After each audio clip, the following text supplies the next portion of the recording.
প্রয়োজনের চেয়ে বেশি সুন্দরী, অনেকটা বেশি। কিছুক্ষণে মায়াবী চোখের দিকে তাকিয়ে থাকলে বুকের বাঁ পাশে ব্যথা হয়। রোদ শুভ্রের কথা শুনে আর দাঁড়ায় না, দৌড়ে বেরিয়ে যায় শুভ্রের রুম থেকে। শুভ্র কিছু বলে না, রোদে যাওয়ার দিকে তাকিয়ে মুচকি হাসে। শুভ্র রুমে আসে, বউয়ের সাথে রোমান্স করতে গিয়ে দেরি হয়ে গেল। রুমে ঢুকে চোখ পড়ে নিলয়ের দিকে। নিলয় এখনো ফ্লোরে পড়ে আছে। শুভ্র বিরক্তিতে নাক মুখ কুচকে ফেলে, রেগে গিয়ে নিলয়ের পাশে দাঁড়ায়। নিলয় নাক ডাকছে, মনে হচ্ছে না যে সেন্সলেস হয়েছে। যেভাবে নাক ডাকছে মনে তো হচ্ছে রাতে কোথাও চুরি করতে গিয়েছিল, এখন শান্তির ঘুম ঘুমাচ্ছে নাক ডেকে। শুভ্র রেগে বিড়বিড় করে বলে ওঠে, ফ্লোর কি ঘুমানোর জায়গা? যে এরকম গাধার মতো নাক ডেকে ঘুমাচ্ছে? শুভ্র কয়েকবার নিলয়কে ডাকে, কিন্তু নিলয়ের কোনো সারা শব্দ নেই। শুভ্র রেগে গিয়ে বেডসাইড টেবিলের পানির জগ পুরো পানি নিলয়ের মুখে ঢেলে দেয়। নিলয় লাফ দিয়ে চিল্লাতে চিল্লাতে বলে ওঠে, বাঁচাও বাঁচাও, বউ বাঁচাও, ঘূর্ণিঝড় বন্যা বাঁচাও। শুভ্র রেগে গিয়ে জোরে চিৎকার করে বলে ওঠে। স্টপ নিলয়, থামবি নাকি নিজের প্রাণটা হারাবি? নিলয় সাথে সাথেই থেমে যায়। সামনে শুভ্রকে দেখে তখনকার কথা মনে পড়ে যায়। ঘুম ঘুম চোখে ডাকতে আসছিল শুভ্র আরাফ চৌধুরী। শুভ্রকে কোনো কাজের জন্য নাকি ডাকছে, তার জন্য শুভ্রের রুমে আসে। কিন্তু শুভ্র কোন মেয়ের সাথে জানি দেখেছিল কি সব করতে, কিন্তু মেয়েটা কই? নিলয় আশেপাশে উকি দেয়, কিন্তু কাউকে দেখতে পায় না ভালো করে। তখন ফেস দেখতে পারেনি। নিলয়ের কিছু একটা মনে পড়তে শুভ্রকে বলে ওঠে, আমি তো ভেবেছিলাম তোমার সিস্টেমে অনেক দুর্বল, কিন্তু না, তুমি তো দেখছি খুব চালু। বউ রেখে পরকীয়া করো, সি আই সি। শুভ্র এতক্ষণ ধরে নিলয়ের গতিবিধি লক্ষ্য করছিল, কিন্তু এখন কি বলছে তার সিস্টেম দুর্বল? আর সে কিসের পরকীয়া করছে? কি বলছে গাধা? শুভ্র রাগে দাঁতে দাঁত চেপে বলে, হোয়াট? কিসের পরকীয়া? চোর চুরি করার পর ধরা পড়লে এরকম বলে। What the? শুভ্রকে আর কিছু বলতে না দিয়ে নিলয় শুভ্রকে বলে ওঠে, এরকম কথায় কথায় ইংরেজি বললে সত্যিটা মিথ্যা হয়ে যাবে না। আর হ্যাঁ, আমি সবাইকে বলে দিব তুমি পরকীয়া করে বেড়াও, তাও আবার দিন দুপুরে। শুভ্র রাগি চোখে তাকিয়েছে নিলয়ের দিকে, দাঁতে দাঁত পিষে বলে ওঠে, এই মুহূর্তে বের হ আমার রুম থেকে, তা না হলে তোর কপালে শনি আছে, এখানে মেরে পুঁতি ফেলবো একদম। নিলয় মুখ ভেঙচিয়ে বলে ওঠে, মেরে ফেলবে জানি, তবে তার আগে এই সত্যিটা বাড়ির সবাইকে জানানো দরকার। বাড়ির সবাইকে জানিয়ে মারবো। নিলয়ের কথাগুলো ভুলে আর দাঁড়ায় না। নিলয় দৌড়ে বেরিয়ে যায়। শুভ্র নিলয়ের কথায় তেমন পাত্তা দেয় না। অফিসের জন্য লেট হচ্ছে, যার জন্য বেরিয়ে যায় বাসা থেকে। রোদ সেই অনেকক্ষণ হয়ে গেছে রুমে এসেছে। নীলা রুহি অনেকক্ষণ ধরে জিজ্ঞাসা করে যাচ্ছে রাজি হয়েছে কিনা, কিন্তু রোদ কিছুই বলছে না। লজ্জা ভয় সবকিছু তাকে ঘিরে ধরেছে। বিকাল 4:08। আজকে কেউ কলেজে যায়নি, সবাই ট্যুরে যাওয়ার আশা ছেড়েই দিয়েছে। রুহি মুখ ফুলিয়ে নিজের রুমে বসে আছে। নীলা দুপুরে খাওয়া দাওয়া করে বাড়ি চলে গেছে। রোদ দুপুরে খাবার খেয়ে নিজের রুম থেকে আর বের হয়নি। এখন রুহির রুমে যাচ্ছে। রুহি মনটা খারাপ করে বসে আছে। রোদ নিজের রুম থেকে বেরিয়ে করিডোর পেরিয়ে রুমির দিকে যাচ্ছে। এমন সময় পেছন থেকে কারো ডাক আসে। পিছনে ফিরে তাকায় রোদ। নিলয়কে দেখে সকালের কথা মনে পড়ে যায়। কিছুটা লজ্জার অস্বস্তিতে পড়ে যায় রোদ। হাতে থাকা নিজের ওড়না আঙ্গুলে পেঁচাতে থাকে। নিলয় এসে রোদের সামনে দাঁড়ায়, হাসি হাসি মুখটা অন্ধকার করে বলে ওঠে, ভাবি, তোমাকে একটা কথা বলবো, খুব জরুরি। রোদ নিলয়ের দিকে তাকায়। নিলয় চোখ মুখ ছোট করে বলে ওঠে, প্লিজ ভাবি, ঠান্ডা মাথায় শুনবে, বেশি হাইপার হবে না। আমাকে হয়তো মেরে ফেলবে, তার আগে তোমাকে বলে যেতে চাই সত্যিটা। রোদের মুখে চিন্তার ছাপ কিছুটা বিচলিত হয়ে বলে ওঠে, কি কথা ভাইয়া? আর কে মেরে ফেলবে তোমায়? নিলয় মুখ কাদো কাদো করে বলে, তুমি আমার শুধু ভাবি নও, তার আগে বোন, তাই বোন হিসাবে বলি শোনো। রোদ আস্তে করে বলে। জি ভাইয়া বলুন। নিলয় আমতা আমতা করে বলে, শুভ্র ভাই পরকীয়া করে ভাবি। আমি তোমাকে শুভ্র ভাই পরকীয়া করে ভাবি। আমি তোমাকে সত্যিটা বলছি, জানতে পারলে হয়তো আমাকে মেরে ফেলবে। মানে কি সব বলছো? কিসের পরকীয়া আর কার সাথে পরকীয়া করছে? আমি সত্যি বলছি ভাবি, ভাই পরকীয়া করে, আর সেটা আমি নিজ চোখে দেখেছি। তোমার মাথা ঠিক আছে? ভাইয়া, কার নামে কি বলছো? নিলয় সিরিয়াস হয়ে বলে, আমার মাথা ঠিক আছে, সত্যি ভাইয়া পরকীয়া করে। আজকে সকালে আমি নিজের চোখে দেখেছি, সে নিজ রুমে বসেই অন্য মেয়ের সাথে পরকীয়ায় লিপ্ত। আর তুমি শুভ্র ভাইয়ের বউ হয়ে জানো না। নিলয় সকালের কথা বলতে রোদের মনে পড়ে যায়। সকালের কথা, সে আর সুব্রত ছিল। রোদ জোরে জোরে কাশতে থাকে। তার মানে নীলয় ভাইয়া তাকে ভালো করে দেখেনি, তার জন্য অন্য কাউকে ভাবছে। কি একটা লজ্জার বিষয়। এখন সে আগ বাড়িয়ে বলতেও পারছে না যে সকালে সেই ছিল। শুভ্র রুমে অন্য কেউ না। রোদকে চুপ থাকতে দেখে নিলয় বলে ওঠে, কষ্ট পেও না ভাবি, আমি তোমাকে সাহায্য করব। শুভ্র ভাই উচিত শিক্ষা দিতে। কোনোভাবেই পরকীয়া সম্পর্ক জিতবে না। রোদ নিলয়ের কথায় মাথা নাড়ায়। নিলয়ের আফসোসের স্বরে বলে ওঠে, সি ব্রো, এত খারাপ আগে জানতাম না। এত সুন্দর আমার বোনটাকে রেখে পরকীয়া করে বেড়ায়। রোদ চুপচাপ নিলয়ের কথা শুনছে। রোদ আস্তে করে নিলয়কে বলে ওঠে। ভাইয়া এই বিষয়ে আমরা পরে কথা বলবো, এখন আমি আসি। এই বলে রোদ দৌড়ে নিজের রুমে গিয়ে দরজা লাগায়। নিলয় মনে মনে বলে ওঠে, শুভ্র ভাই আমার ভাই বলে যে অন্যায় কর শুভ্র ভাই আমার ভাই বলে যে অন্যায় করবে আর পার পেয়ে যাবে তা হবে না। দাদিকে শুভ্র ভাইয়ের বিষয়টা জানাতে হবে, দেরি করলে চলবে না। নিলয় হেনা বেগমের রুমে আসে। হেনা বেগম নিজের রুমে বসেছিল। নিলয় খুব সিরিয়াস হয়ে হেনা বেগমের সামনে দাঁড়ায়। হেনা বেগম পান চিবোতে চিবোতে বলে, কি রে, কিছু বলবি? অনেক কিছু বলবো। কি বলবি বল। দাদি তোমার কাছে একটা জরুরি কথা বলতে আসছে। কি এমন জরুরি কথা বল। দাদি তোমার নাতি পরকীয়া করে। হেনা বেগম ভ্রু কুঁচকে ফেলে, অবাক হয়ে তাকায়। পুনরায় পান চিবাতে চিবাতে বলে, কি বলছিস? কে পরকিয়া করে? নিলয় আশেপাশে তাকিয়ে দেখে কেউ শুনেছে কিনা। তারপর বলে ওঠে। শুভ্র ভাই। হেনা বেগম চোখ বড় বড় করে তাকায়। তারপর রেগে গিয়ে বলে, হতচ্ছাড়া, কি বলছিস? শুভ্র পরকিয়া করে? হ্যাঁ, তোকে কে বললো? আমি নিজ চোখে সকালে দেখেছি অন্য একটা মেয়ের সাথে। কোন মেয়ের সাথে দেখছিস বল। নিলয় আমতা আমতা করে বলে, আসলে দাদি চেহারা দেখিনি। এমনি এমনি তো আর গাধা বলি না, আসলে তুই একটা গাধা।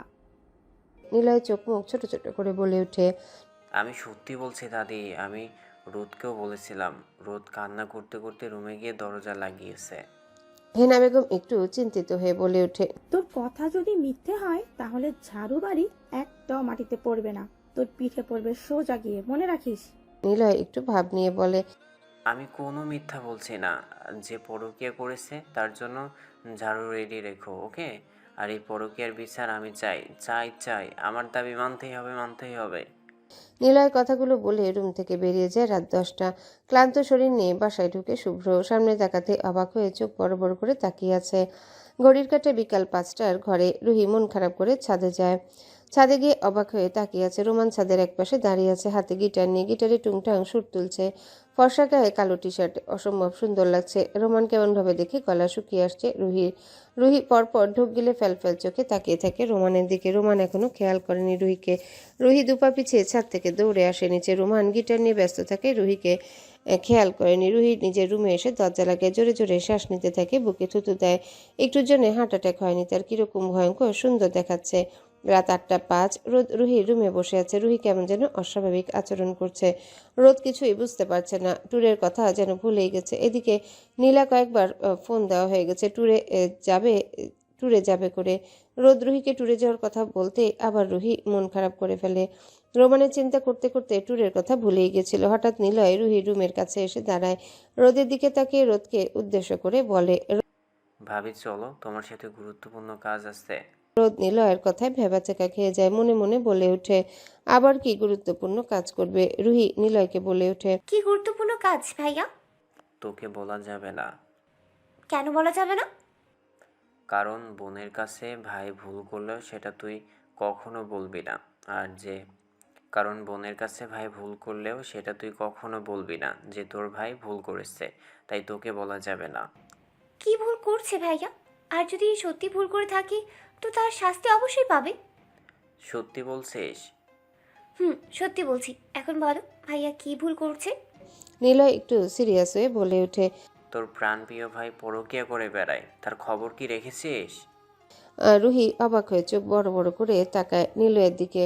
রুহি অবিশ্বাস্য চোখে তাকিয়ে বলে ওঠে, তুমি কি বলছো ভাইয়া? সত্যি কি শুভ্র ভাইয়া পরকীয়া করে বেড়ায়?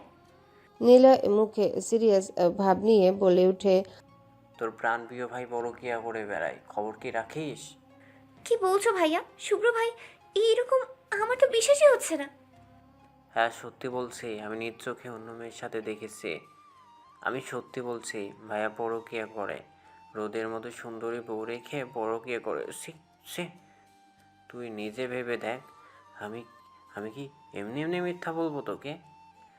তোমার কথা যদি সত্যি হয় তো ভাইয়া এই শাস্তি পাবে। পরকীয়া খুবই খারাপ। নিলয় খুশি খুশি মনে বলে ওঠে, আমরা রোদের সাথে অন্যায় হতে দেব না কোনো মতেই। রুহিও নিলয়ের কথায় সায় জানায়, আর রোদ মাথা নিচু করে আছে, হাসবে না কাঁদবে বুঝে উঠতে পারছে না। রুহি রোদের দিকে তাকায়, রোদ মাথা নিচু করে আছে। রুহি রোদের মাথায় হাত বুলিয়ে বলে ওঠে, কষ্ট পেও না ভাবি, তোমার এই ননদিন থাকতে ভাই কোনোভাবেই পার পাবে না। ভাইয়ার পরকীয়া শাস্তি পাবেই পাবে। আমার ভাবিকে রেখে অন্য মেয়ের সাথে রং তামাশা করা এটা তো হবে না। কথাগুলো বলে রুহি নিলয় বেরিয়ে যায়। রোদের অবস্থা এমন হয়েছে যে ছেড়ে দে মা, কান্দে বাঁচি। রোদ চেয়েও কিছু বলতে পারছে না, আর এই রুহিটাও হয়েছে নিলয়ের কথায় নাচতে আছে। রোদ বিরক্তিতে নাকমুখ কুঁচকে ফেলে। এদের সবাইকে বিরক্ত লাগছে খুব। রাত 10টা। সারাদিন ব্যস্ততা কাটিয়ে ক্লান্ত শরীরে বাড়ির ভেতরে ঢুকে শুভ্র চোখে মুখে ফ্যাকাশে। রোদ নিজের রুমেই আছে, খাবার খেয়ে নিজের রুমে ঘাপটি মেরে বসে আছে। না জানি আজ নিলয় রুহির উপর দিয়ে কোন সুনামি যায়। রোদের ভাবতেই ভয়ে শরীরে কাঁটা দিচ্ছে। নিলয় রুহি পুরো বাড়ি ঢোল পিটি জানানো শেষ যে শুভ্র ভাই পরকিয়া করে ঘরে বউ রেখে। নিলয় তো পারে না পুরো এলাকায় জানাবে। হেনা বেগমের কাছে বিচার দিচ্ছে। রুহি এইদিকে কোনো কিছু না জেনে বুঝে নিলয়ের সাথে তাল মেলাচ্ছে, না দেখে বলছে সেও দেখেছে তার ভাই অন্য মেয়ের সাথে পরকিয়া করে। আসল কথা হচ্ছে তার ভাই ট্যুরে যেতে দেয়নি, তাকে ধমক দিয়েছে ট্যুরে যাওয়ার কথা বললে। সেই জন্য মূলত নিলয়ের সাথে তাল মেলানো। সত্যি না জেনে হেনা বেগম ভীষণ চিন্তিত, কারণ সে শুভ্রকে ভালো করে চেনে। শুভ্র এরকম ছেলে না, কখনো মেয়েলি বিষয় তার চোখে পড়েনি। বলতে গেলে মেয়েদের কাছ থেকে যথেষ্ট পরিমাণ দূরত্ব বজায় রেখে চলে। তাহলে এই গাধাগুলো কি বলছে? হেনা বেগম, রুহি, নিলয় ড্রয়িং রুমে বসেছিলেন। হাসি বেগম, রিয়া, বাড়ির বাকি সদস্যরা কেউ বাসায় নেই। রোমান হয়তো বাড়িতে আছে উপরে নিজের রুমে। শুভ্র ড্রয়িং রুমে পা রাখতে সবাই কেমন করে যেন তাকিয়েছে। বিশেষ করে হেনা বেগমের মুখে রাগ স্পষ্ট। প্রথমে অবাক হলেও পরে এইসবে পাত্তা না দিয়ে উপরে যাওয়ার জন্য পা বাড়ায়। এমন সময় হেনা বেগম বলে ওঠে, দাঁড়া শুভ্র। শুভ্রের পা থেমে যে ভ্রু কুচকে তাকায় সবার দিকে।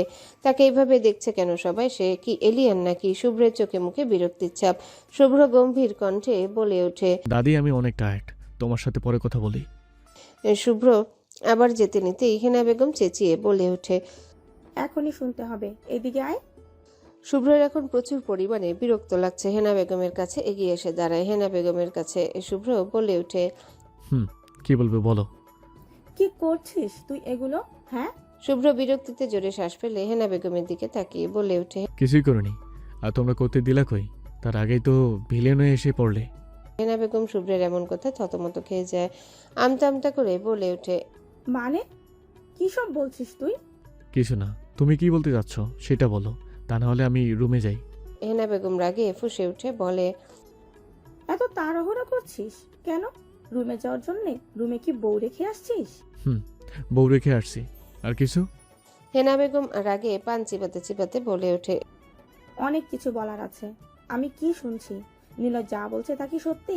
শুভ্র নিলয়ের দিকে তাকিয়ে বলে ওঠে। কি বললে? এই গাধা! নিলয়ের মুখ ছোট হয়ে যায়। পিছনে লুকিয়ে থাকা ঝাড়ুটা শক্ত করে ধরে। হেনা বেগম বিরক্ত হয়ে বলে ওঠে, তুই কি কিছুই জানিস না? না বলে জানবো কি করে? তুই নাকি পরকিয়া করে বেড়াস? হোয়াট? কিসের পরকিয়া? আজকে সকালে নাকি তোকে নিজের রুমে একটা মেয়ের সাথে দেখছে নিলয়। কথাটা কি সত্যি? তুই কি পরকিয়া করিস?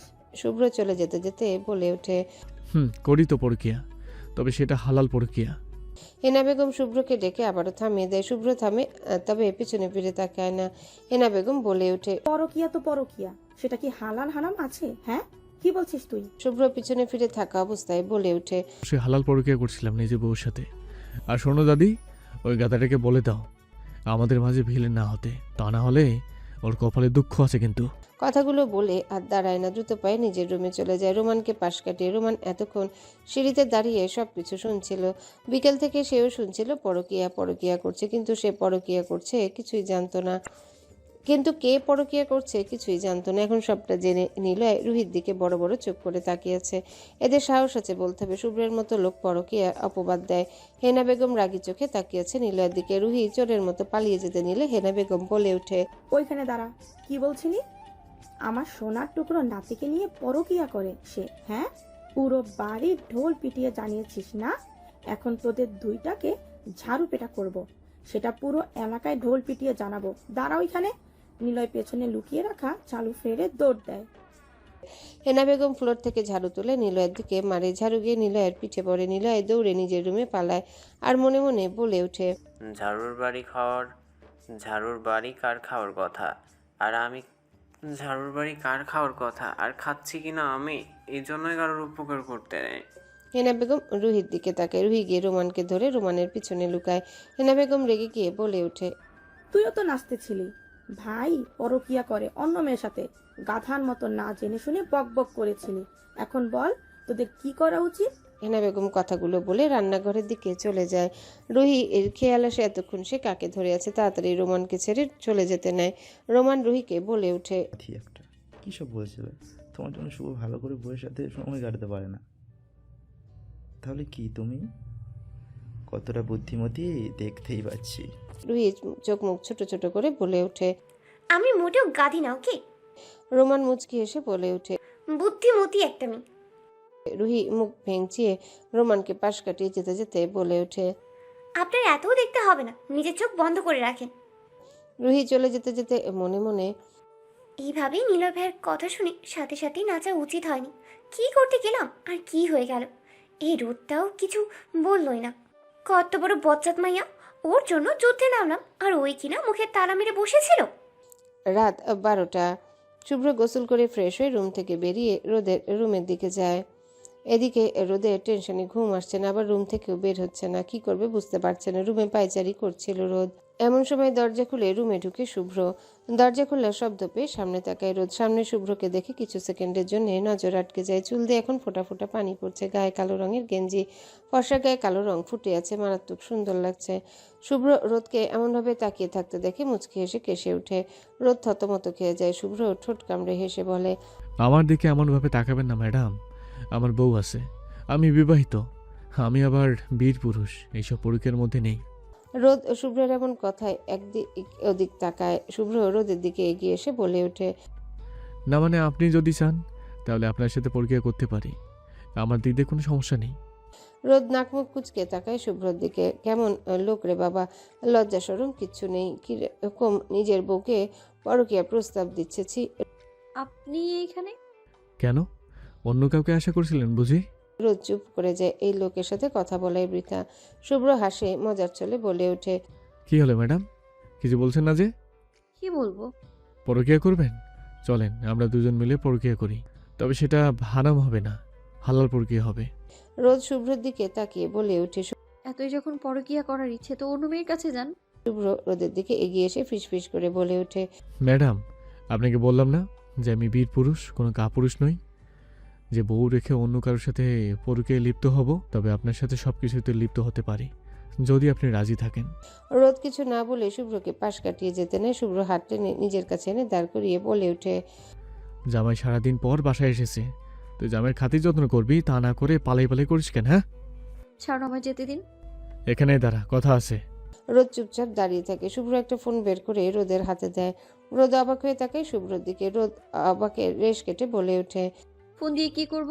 সত্যি তো, ফোন দিয়ে কি করে মানুষ, আপনি জানেন কিছু কি করে? রৌদ্র শুভ্রের এমন কথায় রাগে ফুঁসে উঠে বলে, জানি না আমি কি করে, আর আমার ফোনের দরকার নেই। আমি কি তোর অনুমতি চাইছি যে তুই ফোন রাখবি কি রাখবি না? আমি দিয়েছি মানে তোর ফোন রাখতে হবে। ফোনটা রোদের দিকে এগিয়ে দিয়ে বলে, আর এনে ফোন, যদি কোনো সমস্যা হয় আমাকে সাথে সাথে কল করে জানাবি। আমি ফোন দিলে যেন ফোন সাথে সাথে রিসিভ হয়। ট্যুরে যাবে কথা শুনে চোখে মুখে খুশির ঝিলিক দেখা যায়। রোদ হাত বাড়িয়ে ফোন নেয়। অনেক দামি ফোন, দেখে মনে হচ্ছে আইফোন 16। শুভ্র রোদের মুখে হাসি দেখতে পেয়ে নিজেও আনমনে হাসে। রোদকে আবার বলে ওঠে, ফোনের যদি কিছু না বুঝিস তাহলে রুবিককে বলিস, বুঝিয়ে দিবে। আর সকাল 10টার আগে কলেজে উপস্থিত থাকিস, আমি সব কিছু ঠিকঠাক করে দিয়ে আসছি। তারপর যদি সমস্যা হয় তো আমাকে কল করে জানাস। রোদ শুভ্রের কথায় মাথা নাড়ায়। শুভ্র রুম থেকে বের হয়ে যেতে নেবে এমন সময় রোদ বলে ওঠে। আপনি কোথায় যাচ্ছেন? শুভ্র রোদের দিকে তাকায় দুষ্টু হেসে বলে ওঠে, ম্যাডাম কি চাচ্ছেন, আমি এখানে থাকি? আমি থাকলে আমাকে সহ্য করতে পারবেন তো ম্যাডাম? না মানে আপনি যা। আর কিছু বলতে দেয় না শুভ্র। রোদের ঠোঁটে হাত রাখে। রোদ কেঁপে ওঠে। শুভ্র রোদের দিকে ঝুঁকে ফিসফিস করে বলে ওঠে, আপনার কি মনের ভেতর জামাই জামাই করে নাকি? আপনি যদি চান আমি কিন্তু থাকতে পারি। রোদ লজ্জায় এর নিচের দিকে তাকিয়ে আছে। শুভ্র রোদের দিকে তাকায়। রোদ কাঁপছে। এইভাবে কাঁপাকাঁপি করবেন না ম্যাডাম, ভয়ঙ্কর কিছু করে ফেলতে পারি। রোদ শুভ্রকে নিজের থেকে দূরে সরিয়ে কাঁপা কাঁপা কণ্ঠে বলে ওঠে, প্লিজ চলে যান আমার রুম থেকে, যান আপনি, আমি ঘুমাবো। এখন চলে যাচ্ছি, কিন্তু এরপর আর এইরকম হবে না। আমি আমার 16 আনা ভালো করে বুঝে নেব। শুভ্র একটু থেমে পুনরায় আবারও বলে ওঠে, যত ঘুমানোর এখন ঘুমিয়ে নিন। আমার কাছে যখন থাকবেন তখন কিন্তু আর ঘুমাতে পারবেন না। কথাগুলো বলে শুভ্র রুম থেকে বেরিয়ে যায়। শুভ্র যেতেই রোদ জোরে জোরে শ্বাস ফেলে। কিরকম নির্লজ্জ লোকছি, মুখে কোনো লাগাম নেই, যা ইচ্ছে তাই বলে যায়। সকাল 9টা, কলেজের সামনে বাসের কাছে দাঁড়িয়েছে রোদ, নীলা, রুহি। কিছুক্ষণ ধরে খেয়াল করছে কিছু লোক অস্বাভাবিকভাবে তাকিয়ে আছে তাদের দিকে। রোদের কেমন যেন মনটা অস্থির লাগছে। পাশে রুহি, নীলা তো বেজায় খুশি। তাদের খুশি দেখে কে? সকাল 7টা। রোদ ঘুম থেকে অনেক আগেই উঠেছে। নিজের রুমে জামা কাপড় গুছিয়েছিল এতক্ষণ। 3 দিনের ট্যুর, অল্প কিছু জামা কাপড় নিয়েছে সাথে। রুহির জামা কাপড় গুছিয়ে সব কাজ শেষ করে রুম থেকে বেরিয়ে যায়। রুহির রুমে কাছে রুহি রুমে ঢুকে দেখে রুহি বিছানায় এলোমেলো হয়ে ঘুমোচ্ছে। রোদ রুহিকে দেখে মনে হাসে। আস্তে করে কয়েকবার রুহিকে ডাকে। রুহি হুঁ বলে। আমার আবার ঘুমের রাজ্যে তলিয়ে যায়। রোদ রুহির কানের কাছে মুখ নিয়ে জোরে চেঁচিয়ে বলে ওঠে, এই রুহি, বাড়িতে ডাকাত পড়েছে, তাড়াতাড়ি উঠে যা, পালাতে হবে আমাদের। রুহি ঘুমের মধ্যে লাফ দিয়ে উঠে দৌড়াতে থাকে আর বলতে থাকে, রোদ তাড়াতাড়ি চল, পালা, ডাকাত পড়েছে, তাড়াতাড়ি। রুহিকে এমন করতে দেখে রোদ হেসে কুটি কুটি হচ্ছে। রোদের এমন অট্ট হাসিতে রুহি আস্তে চোখ খুলে তাকায়। সামনে তাকাতেই দেখে রোদ হাসছে। সে নিজের দিকে খেয়াল করতে দেখে সে গায়ে একটা পাতলা কম্বল জড়ানো। আর এখন তো সকাল হয়ে গেছে, এখন ডাকাত আসলো কোথা থেকে? রুহি রেগে চেঁচিয়ে বলে ওঠে, এই রোদ, তুই আমাকে এত সকাল সকাল ডাকলি কেন? হ্যাঁ, আমার এত সুন্দর ঘুম নষ্ট কেন করলি? হ্যাঁ, রোদ রুহির দিকে এগিয়ে এসে রুহির সামনে দাঁড়িয়ে বলে ওঠে, অনেক বড় সারপ্রাইজ আছে, তার জন্য এত সকাল সকাল ডেকেছি। আমার প্রিয় ননদি। রুহি মন খারাপ করে উঠে বলে, হয়েছে, আমার কোনো সারপ্রাইজ লাগবে না, যাও এখান থেকে, ঘুমাবো আমি। খবরটা শুনলে তোর চোখের ঘুম পালিয়ে যাবে। এখন বল, শুনবি কিনা? ওকে বলো, কি এমন খবর শুনলে চোখের ঘুম পালিয়ে যাবে? বলো বলো। রোদ হেসে বলে ওঠে, আরে, আমরা ট্যুরে যাব। শুভ্র ভাই অনুমতি দিয়েছে আর সবকিছু ঠিকঠাক করে এসেছে। রুহি প্রথমে অবাক হলেও পরে দৌড়ে এসে রোদকে জড়িয়ে ধরে বলে, ইউ আর জিনিয়াস ভাবিজি। এই না হলে ভাবি আমার, ইস কত যে খুশি লাগছে, ইচ্ছে করছে লুঙ্গি ডান্স দিই। রুহি রোদকে ছেড়ে বলে ওঠে, ভাবি, আমি একটু লুঙ্গি ডান্স দিই, এত খুশি আর নিজের মধ্যে চেপে রাখতে পারছি না। রোদ ভ্রু কুচকে তাকায় রুহির দিকে। রুহিকে উদ্দেশ্য করে বলে ওঠে, এখন তুই এখানে বসে লুঙ্গি ডান্স দে, তোকে আর ট্যুরে যেতে হবে না। রুহি রোদের দিকে ফিরে তাকায়। রোদ রুহিকে তাকাতে দেখে বলে ওঠে, 9টার সময় কলেজে উপস্থিত থাকতে বলেছে। এখন প্রায় 8টা বেজে এসছে। তুই তোর লুঙ্গি ডান্স ট্যুর থেকে এসে দিস। এখন প্লিজ রেডি হয়ে নে, কিছু খেয়ে আমাদের বের হতে হবে। রুহি রোদের কথা শুনে দৌড়ে ওয়াশরুমে যায়। রোদ এইদিকে নীলাকেও রেডি হয়ে থাকতে বলেছে। নীলা তো বেজায় খুশি। রুহি, রোদ, নীলা এক ড্রেস পরেছে, হালকা গোলাপি রঙের গাউন, সাথে ম্যাচিং হিজাব। অসম্ভব সুন্দর লাগছে তিনজনকে। সকাল 9টা, চারিদিকে সূর্যমামা তার আলো ছড়াচ্ছে। রোদ, রুহি, নীলা দাঁড়িয়ে আছে বাসের সামনে। রুহি, নীলা সেলফি তোলা নিয়ে ব্যস্ত। তাদের দুজনকে দেখলেই বোঝা যায় তার ঠিক কতটা খুশি। রোদ আশেপাশে চোখ বোলাচ্ছে। পাশে আরো অনেক সিনিয়র জুনিয়র স্টুডেন্ট। রোদ কিছুক্ষণ ধরে খেয়াল করছে কিছু লোক কেমন করে যেন দেখছে। প্রথমে বিষয়টা পাত্তা না দিলেও কিন্তু এইভাবে তাকিয়ে থাকতে দেখে কেমন যেন সন্দেহ হয় রোদের। এইভাবে তাকিয়ে থাকার কি আছে? আর সে তো শালীন পোশাক পরেছে, মুখও মাস্ক দিয়ে ঢাকা। এসব চিন্তা করছিল রোদ। এমন সময় পিছন থেকে কেউ বলে ওঠে, এই যে মিস, শুনছেন? রোদ সাথে সাথে পিছনে ফিরে তাকায়। পিছনে একটা ছেলে দাঁড়ানো, শ্যামবর্ণ গায়ের রং, চোখে মোটা ফ্রেমের চশমা, হাসি হাসি মুখ নিয়ে দাঁড়িয়ে আছে। ছেলেটা হঠাৎ বলে ওঠে, মিস, আমাকে একটু সাইড দিবেন প্লিজ। রোদ মাথা ঝাঁকিয়ে হ্যাঁ সম্মতি দিয়ে সরে যায়। আশেপাশে অনেক মানুষের ভিড়। রোদ আর সেদিকে পাত্তা দেয় না। রুহি নীলার সাথে কথা বলে ব্যস্ত হয়ে পড়ে। এদিকে শুভ্র অফিসের একটা জরুরি কাজে দেশের বাইরে যেতে হবে কিছুদিনের জন্যই, 4-5 দিন লাগবে। শুভ্রের ফ্লাইট দুপুর 2টা। অফিসে বসে অফিসের বিষয়ে ছোট কথা বলছিল। টিকিট কাটাও শেষ। কেন জানি মনটা সায় দিচ্ছে না যেতে। অস্থিরতা ঘিরে ধরেছে, মনটা অশান্ত লাগছে। মাথার চুলগুলো শক্ত ও হাতে চেপে ধরে জোরে জোরে শ্বাস ফেলে। ঘড়ির দিকে তাকায়। ঘড়ির কাঁটা 11টার দিকে।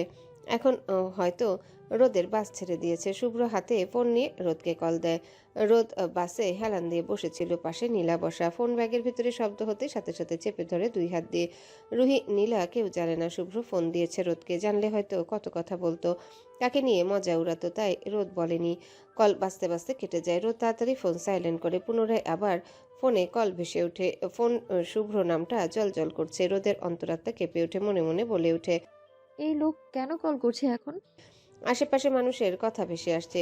বাসে স্পট মিউজিক বাজছে। কল বাজতে বাজতে আবারও কল কেটে যায়। কল ধরবে কি ধরবে না করতে করতে 4-5 বার কল বাজতে বাজতে কেটে যায়।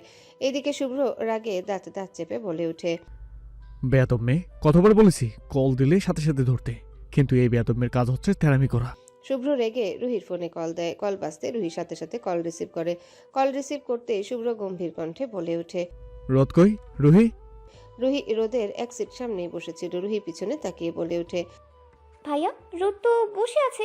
শুভ্র অপর পাশ থেকে পুনরায় বলে ওঠে। রোদের কাছে ফোনটা দিত ফার্স্ট। রুহি নিজের সিট থেকে উঠে রোদের দিকে ফোন এগিয়ে দিয়ে বলে ওঠে, এই নে কথা বলবি। রোদ ভ্রু কুচকে তাকায় রুহির দিকে। রুহি কোনো কিছু না বলে রোদের কাছে ফোন দিয়ে নিজের সিটে বসে পড়ে। রোদ ফোন কানে কাছে নিয়ে হ্যালো বলতেই শুভ্র রেগে ফোনের অপর পাশ থেকে বলে ওঠে। এই তোকে ফোন দিয়েছি কিসের জন্য? হ্যাঁ, রোদ চুপ করে আছে। শুভ্র রোদকে চুপ করে থাকতে দেখে আরো রেগে গিয়ে বলে ওঠে, কি হলো, কথা বলছিস না কেন? রোদ এখনো চুপ করেই আছে। আসলে সে ভয়ে অস্থিরতায় কথা বলতে পারছে না।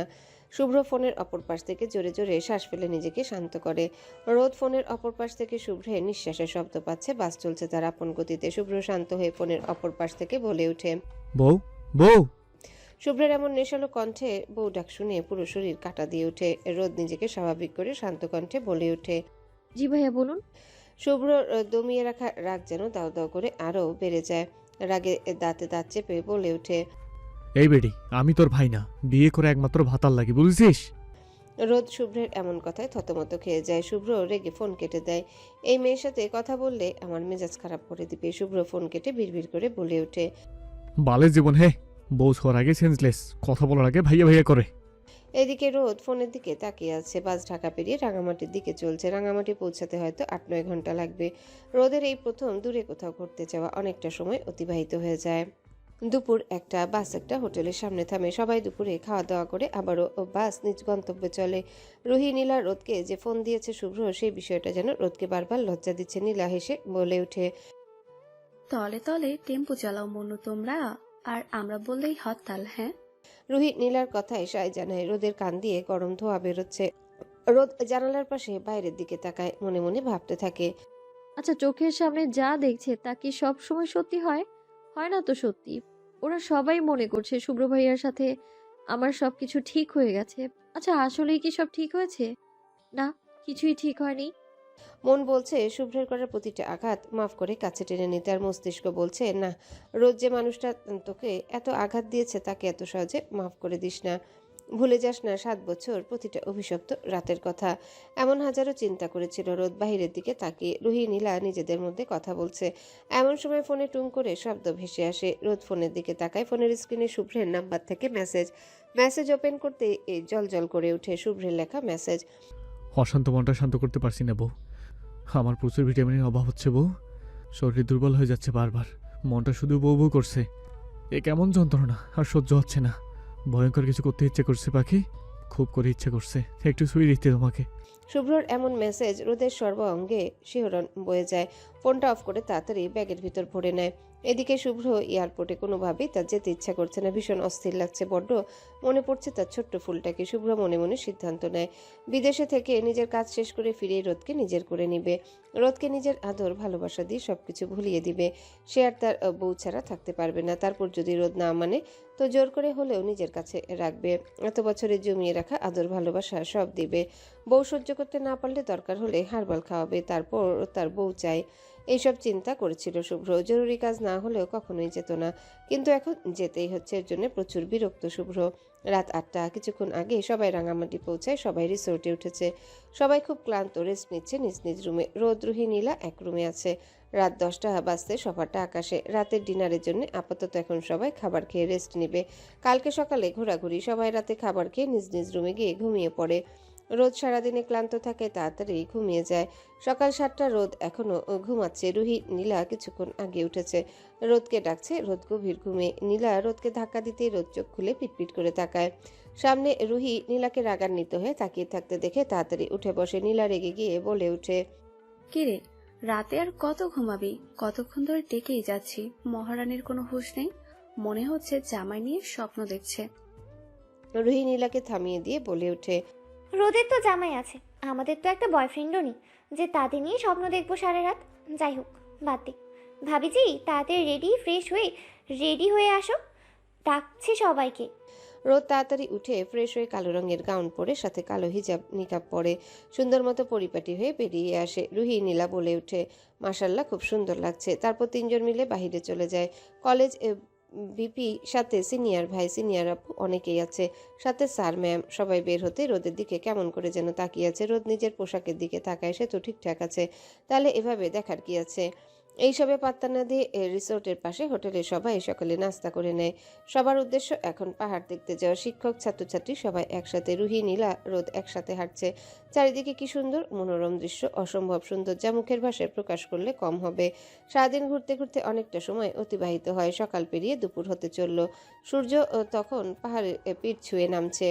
রাঙামাটির আঁকাবাঁকা পাহাড়ি পথ, চারিপাশে ছড়িয়ে থাকা সবুজে জঙ্গল, একপাশে গভীর খাদ, অন্য পাশে গাছের সারি সারি লাইন। চারিদিকে প্রাকৃতিক সৌন্দর্য। অনেকটা ঘোরাঘুরি করে সবাই অনেকটা ক্লান্ত। সবাই রেস্ট নিয়ে রিসোর্টে ফিরে যেতে চায়, কিন্তু কয়েকজন স্যার এবং কলেজ ভিপি সিদ্ধান্ত নেয় যে এখন আশেপাশ থেকে পাহাড়ি কোনো হোটেল থেকে দুপুরের খাবার খেয়ে রেস্ট নিয়ে আবারও ঘুরে ফিরে একসাথে রিসোর্টে ফিরবে।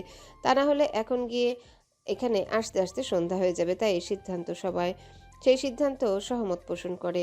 সবাই দুপুরে খাওয়া দাওয়া করে রেস্ট নিয়ে ঘুরতে বের হয়। রুহি নীলা ফটো তোলা নিয়ে ব্যস্ত, কেউ কেউ ভিডিও করছে। রোদ আশেপাশটা ঘুরে ঘুরে দেখছে। পাহাড়ের চূড়া থেকে ঝর্ণার পানি পড়ছে, চারিদিকটা যেন রোমাঞ্চকর একটা পরিবেশ। অনেকটা ঘোরাঘুরি করতে করতে সন্ধ্যা নেমে আসে। সবাই তারা দেয় রিসোর্টে ফিরে যাওয়া। রোদ রুহি একসাথে আছে। অনেক মানুষ নিজ গন্তব্যে ফিরে যাচ্ছে। মানুষের ভিড় হতে রোদ কিছুটা পিছে পড়ে যায়।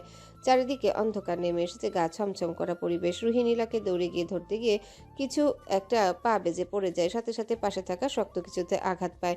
মাথা থেকে গলগল করে রক্ত পড়ছে। রোদ নিজের ভারসাম্য ঠিক রাখতে পারে না, সেই জায়গায় সেন্সলেস হয়ে পড়ে যায়। এদিকে রুহি নীলা এখনো খেয়ালে আসেনি রোদ যে তাদের সাথে নেই। 1 ঘন্টা পথ হেঁটে আসে, চারিদিক অন্ধকার হয়ে আসছে। সবাইকে গাড়িতে তুলে এমন সময় নীলা খেয়াল করে রোদ পাশে নেই। আশেপাশে খুঁজে কিন্তু কোথাও পায় না। রুহিও খুঁজছে। স্যার ম্যাম সবাইকে জানাতে সবার মধ্যে একরকম উত্তেজনা সৃষ্টি হয়। মানুষের ভিড়ে খুঁজে দেখে কিন্তু কোথাও রোদ নেই। রুহির ভয়ে হাত পা ঠান্ডা হয়ে আসছে। সারাদিন তো চোখে চোখে রাখে। তার ভাইয়া বারবার বলেছিল রোদকে যেন নিজের কাছ থেকে না ছাড়ে, যার জন্য সারাক্ষণ রোদকে নিজের কাছে রেখেছিল।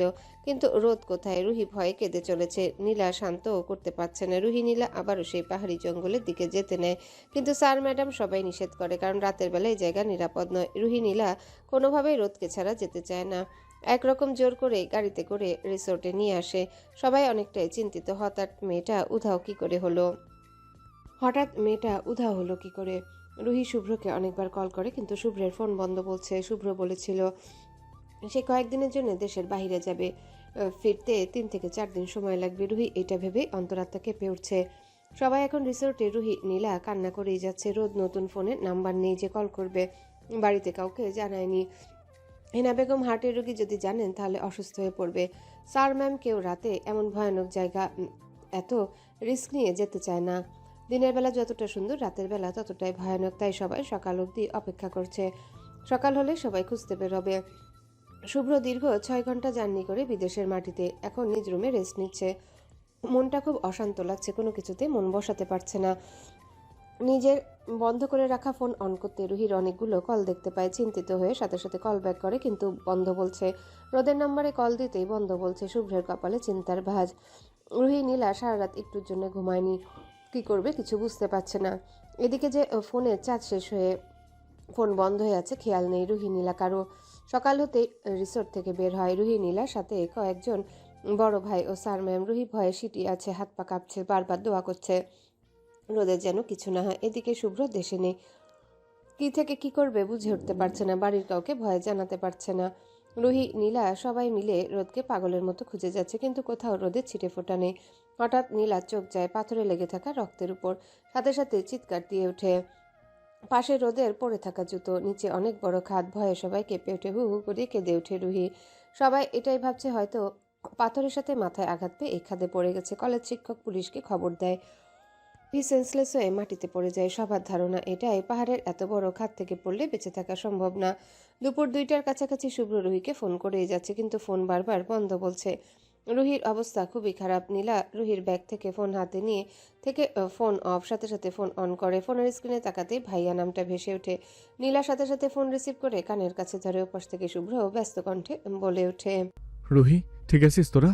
আর আমার রোদ কই? কি হয়েছে রুহি, কাঁদছিস কেন? ভাইয়া, আমি রুহি না, নীলা। কি হয়েছে নীলা? রোদ রুহি কোথায়?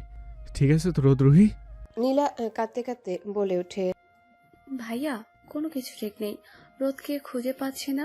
সবাই বলছে রোদ নাকি পাহাড়ের খাদ থেকে পড়ে গেছে। রুহি সেন্সলেস হয়ে পড়েছে।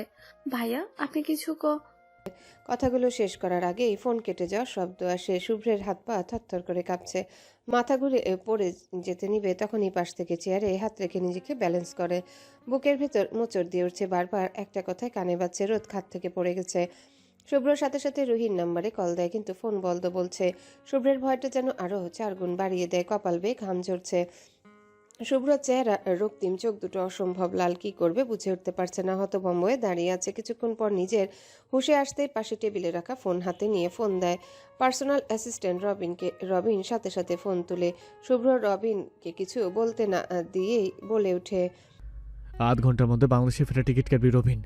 যত দ্রুত, 1 সেকেন্ড দেরি হলে তুই বাঁচবি না। কথা শেষ করে সাথে সাথে ফোন কেটে দেয় শুভ্র। রবিন হতভম্ব, এত তাড়াতাড়ি কি করে টিকিট কাটবে? আর তারা যে অফিসের কাজের জন্য এনেছিল তা তো শেষ হয়নি। রবিনের শুভ্রের বলা কথা মনে পড়তে ভয় শরীর থেকে ঘাম ঝরছে। তাড়াতাড়ি ফ্লাইটে টিকিট কাটতে যায়। আর যদি ফ্লাইটে টিকিট কাটতে না পারে তো তার জীবন শেষ। এদিকে শুভ্র রোমানকে কল দিয়ে যাচ্ছে, রোমান কল তুলছে না। 3বারের বার কল তুলে রোমান। শুভ্র বিচলিত হয়ে বলে ওঠে, রোমান যত তাড়াতাড়ি সম্ভব রাঙামাটি যা। রুহির রোদ কেউ ঠিক নেই। দরকার হলে হেলিকপ্টার নিয়ে 8 ঘন্টার মধ্যে পৌঁছো, যত তাড়াতাড়ি সম্ভব প্লিজ। কি হয়েছে শুভ্র? রুহি রোড ঠিক আছে? কেউ ঠিক নেই। তুই যত তাড়াতাড়ি সম্ভব যা।